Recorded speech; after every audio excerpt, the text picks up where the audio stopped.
Okay, you should be able to hear me. Hello there, my name is Paul Webber, and this is Love Audio, the YouTube channel. And you've joined us on on somewhat of a midweek, spur of the moment live stream. If you're just joining us, please do say hi in the comments. I'm just going to get the comments up for a second. Hang on a sec. We've got to get the browser up. Hang on, Google. So we're going to go to Chrome.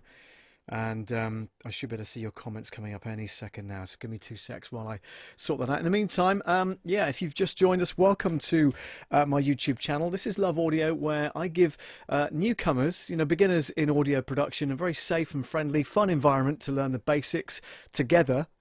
So if you're all on board with that, then let's jump into it, shall we?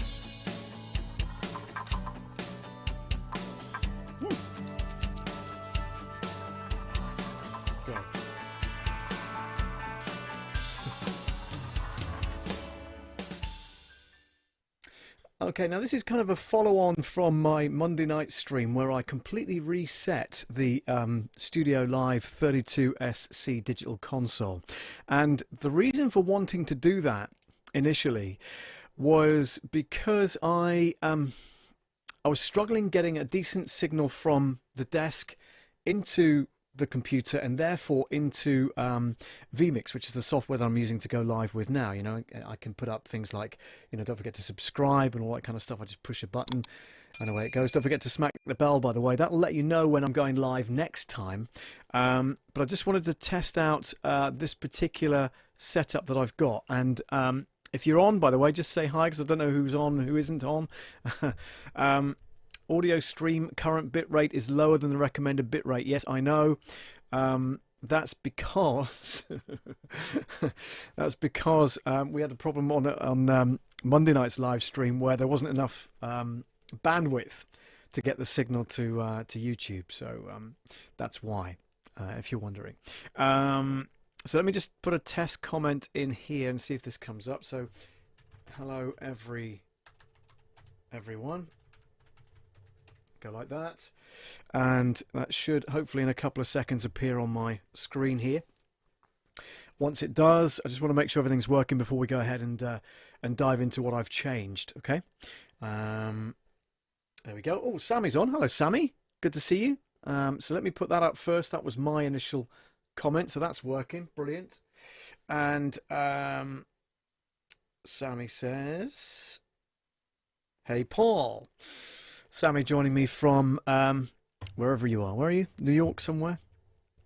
New Jersey. Let's say New York. It's New Jersey, isn't it? But it's New York State, right?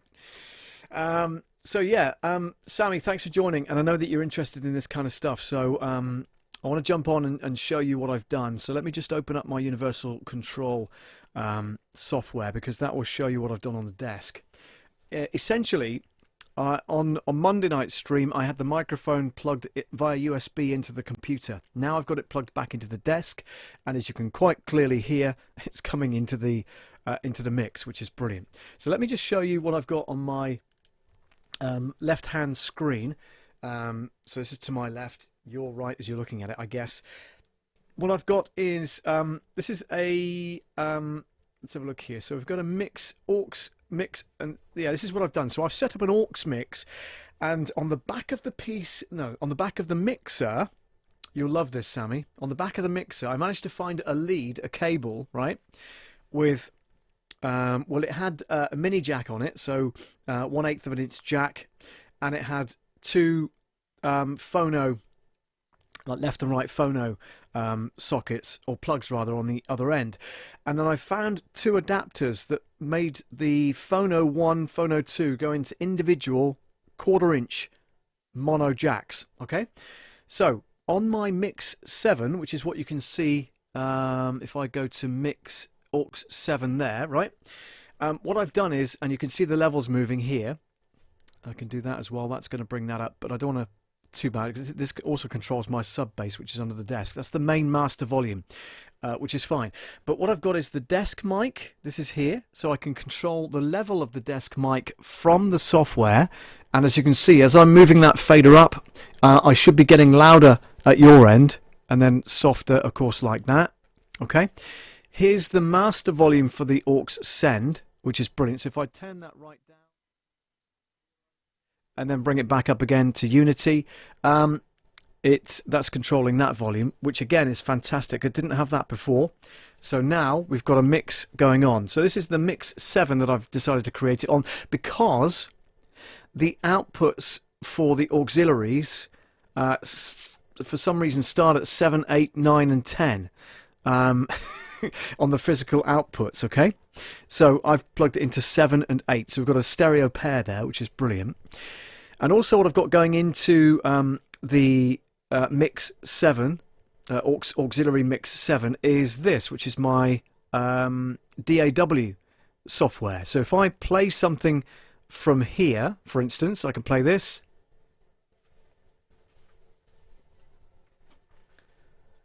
You should be able to hear that.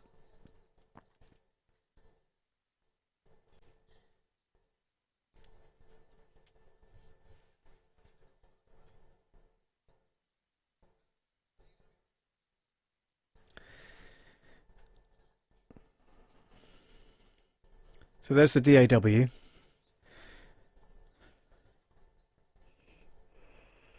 Ah, it's muted. Hang on, my fault. Really, obviously happy to learn, as quickly as I can. Absolutely, yeah. Absolutely honest with you, I really don't know a great deal about it. So I don't know whether any of your listeners are sort of. So as you can see, I've got total control over anything coming into mix 7. Okay, so which is really cool. Bring that back I'll end up with 15,000 phone calls this morning about football and the offside rule. Great. Yeah. Any sort of rules or regulations, any sort of tips they may have on the best. So that's kind of, really, really good. kit. And Sammy Yeah, says, yep, very, very cool. Already. It has. So the lights are flashing like a Christmas tree. let me turn it off because that's really distracting. See, you just utter one word, football, and they're there, aren't they? That's fantastic. There we go. So I'm just I can't believe how chuffed I am to finally be able to to get this sorted, because it's been such a pain in my rear end to be able to get this this particular setup working the way I want it. Finally.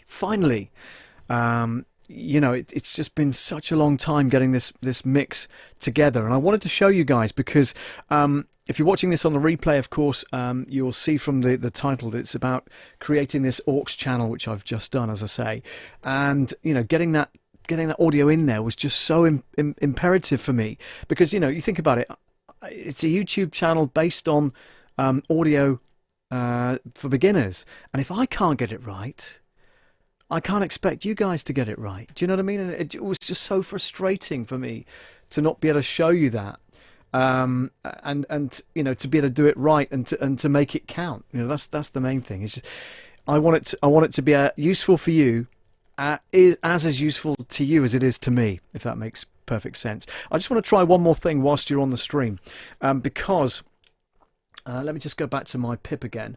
I'm going to close this now, and I'll save it first, because I always try and save the audio as I'm going along, just in case it crashes and stuff.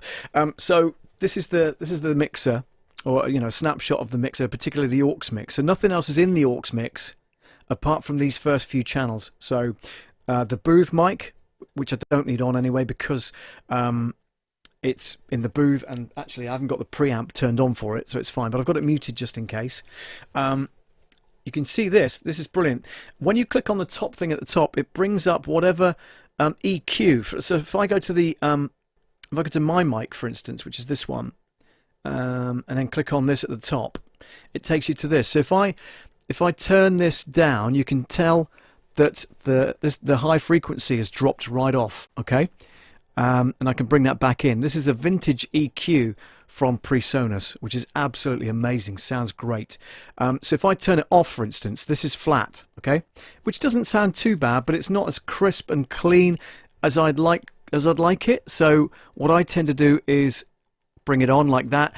You can hear that I've got a little bit of mid-range here, a little bit of lower mid as well, and a little bit of bass, but don't want to put too much bass on, because you can hear the popping from the microphone. It sounds really sexy, and it's kind of real kind of radio voice. However, I don't want too much going to the to the software, because it's going to peak otherwise. Okay, so yeah, this is a vintage EQ based on state space. They've kind of come up with this, which is brilliant. I've got the gate on, of course, which if I turn the threshold down, listen. Hang on, it's not doing anything. Why is it not doing? Why is it not moving? Oh, it's the compressor. Sorry, wrong one. Here we go. Here's the gate. Threshold.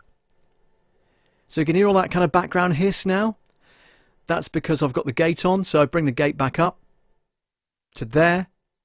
It means that you don't hear the background noise of the fan that's in my gigabit Ethernet switch below here on the rack. Okay, so that's pretty cool as well. Compressor, we can move along to that. Yeah, so I've got a little bit of compression on, not too much. Makeup gain, I guess I could bring that up as well. But again, you know, the compressor is okay. I don't want it overworking. It sounds fantastic, don't get me wrong. I love compression. But I don't want it to overwork because we've got the gate on as well, okay? So I've brought that down to about 2.18 dB above. And the threshold is set at negative 18 dB. And the ratio is 2 to 1. Sometimes people like it to go to 4 to 1, which is about there. So that's 4 to 1 compression, and you have to make up the makeup gain like that. So that's a 4 to 1 compression, and with some makeup gain. That's a nice sound. I've got to get, you know, that's a great sound actually, isn't it, to be fair? Might leave it like that. Shall I leave it like that? Give me a thumbs up in the comments. If indeed you are you're still on. So yeah, but it's a great sound, like I say. Equalizer, well, that's the EQ, that's the vintage EQ. We talked about that. Limiter, I don't have a limiter on it. I could do, I suppose, so it's not peaking, you know, which is fine.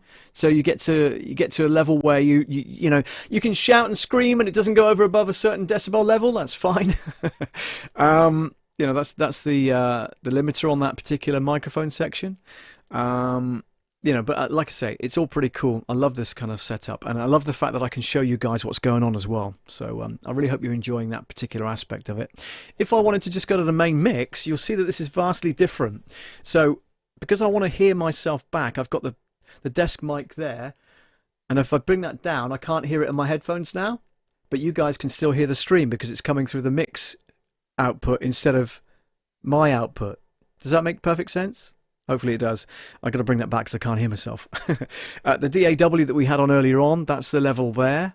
And if I play something from vMix through my Stream Deck,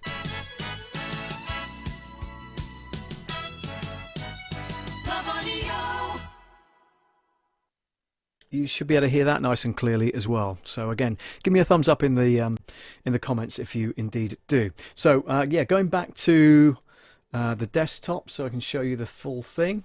So that's my main mix. That's the mix going to the speakers, if you will, and my headphones clearly, so I can hear everything that's going on. And like I say, I can you know, move all these about, and it won't make any difference to the mix that you guys are hearing. But if we go to the AUX 7, which is where the mix is that's coming to you guys, and I turn down my desk mic like so, not only does it get fainter and fainter, but it controls the fader on my desk. So the two are linked via Ethernet, which is amazing. You know, just an Ethernet cable between the STUDIOLIVE 32SC mixer and the computer. And it means that I can control the software from, like for instance, if I do that, you can see I'm moving the fader on the desk. You can see that moving up and down on the software, which again is pretty cool. And again, in DAW mode, when you're in Studio One 5 Pro, the software that I use to mix with, let me just close this down now because I don't need that. You've seen enough now, which is fine. Yeah, on the software itself, on the Studio One 5 Pro, on DAW, let's go back to the main camera. On DAW mode, I can control the software and various aspects and parameters and stuff like that from the mixing desk itself. So it's a control surface as well as it's a live mixer or a studio mixer, hence the name STUDIOLIVE. So that's pretty cool. Okay. So yeah, that's about it, to be honest. Like it. So yeah, guys, that's pretty much it. Thanks very much for watching and hanging out. Patreon, you can always support me, of course, by going to my Patreon page, which is patreon.com/Love Audio Production. There's also a site where you can have a look at t-shirts and mugs. That's on my Teespring site, teespring.com/stores/GB/Love Audio's merch store. I think it is. So yeah, go on there and support if you possibly can. What else have we got here? Back to that. I can zoom into me. That's quite nice. I like that. I can zoom into a guest, which we don't have. My guest name, look, you see that? Pre-recorded interview. Live interview. Me in a frame. And that's yeah, that's kind of it. So anyway, thanks for joining. I'm going to say cheerio, and I will edit this video before it gets uploaded properly. But I think it's worth saving because, like I say, finally managed to get that sorted out. The next stage for me is to test it on a live call. So I'm hoping that some of my live streaming friends can help me out with that. Fingers crossed. All right, guys. See you soon. Bye.